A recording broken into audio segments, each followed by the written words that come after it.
আসসালামু আলাইকুম everyone, welcome back to my channel আলফিস কিচেন। আশা করি আপনারা সবাই অনেক ভালো আছেন। আমি আজকে আপনাদের সঙ্গে শেয়ার করছি মাছের ঝোল। মাছের ঝোল বা মাছ ভুনাতে আমরা সাধারণত টমেটো ব্যবহার করে থাকি, সেটাও খেতে অসাধারণ হয়। কিন্তু আমার এই আজকের রেসিপিটিতে ব্যতিক্রম।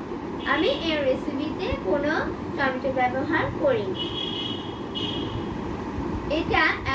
এই ঝোলটা দিয়ে অনায়াসেই আপনারা এক প্লেট ভাত খেয়ে ফেলতে পারবেন। আশা করি এই রেসিপিটি আপনাদের অনেক ভালো লাগবে। চলুন চলে যাই মূল রেসিপিতে। মাছের ঝোল বানানোর জন্য এখানে আমি কিছু রুই মাছের টুকরো নিয়ে নিয়েছি। এখন এতে দিয়ে দিচ্ছি লেবুর রস, দিচ্ছি পরিমাণ মতো লবণ, দিচ্ছি সামান্য হলুদের গুঁড়ো, দিচ্ছি মরিচের গুঁড়ো,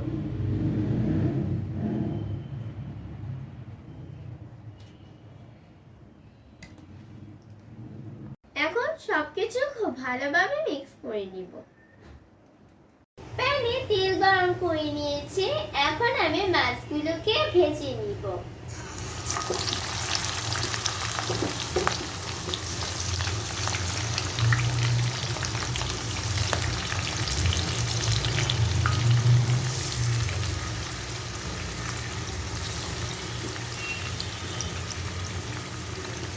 সবগুলো মাছ ভেজে তুলে নিয়েছি। এখন ওই একই প্যানে দিয়ে দিচ্ছি একটা পেঁয়াজ। পেঁয়াজটাকে হালকা ভেজে নিব।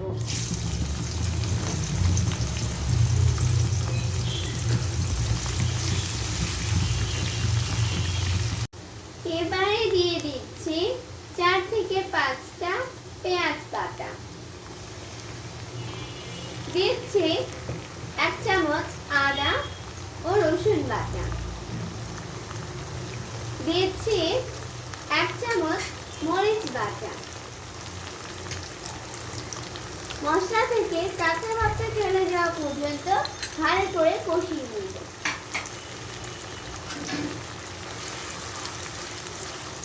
দিয়ে দিচ্ছি 1/2 চামচ হলুদের গুঁড়ো, দিচ্ছি 1/2 চামচ জিরের গুঁড়ো, দিয়ে দিচ্ছি 1 চামচ ধনিয়ার গুঁড়ো।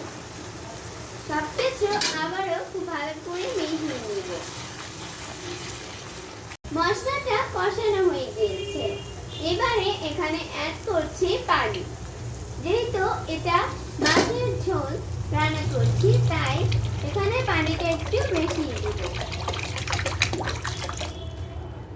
ঝোলটা ফুটে উঠেছে, এখন আমি দিয়ে দিব মাছগুলো।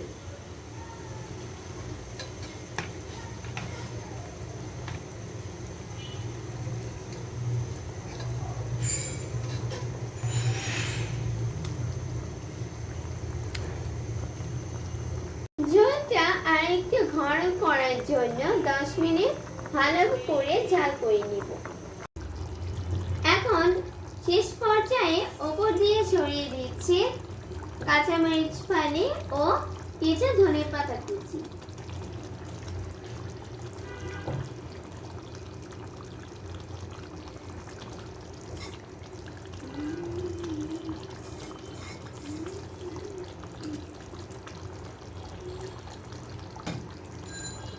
এখন চুলা অফ করে ঢাকনা দিয়ে ঢেকে রাখবো 2 মিনিট। তৈরি হয়ে গিয়েছে মাছের ঝোল। আশা করি এই অসাধারণ স্বাদের মাছের ঝোলটি আপনাদের অনেক ভালো লেগেছে। যাদের ভালো লেগেছে তারা অবশ্যই লাইক, কমেন্টস ও শেয়ার করতে ভুলবেন না।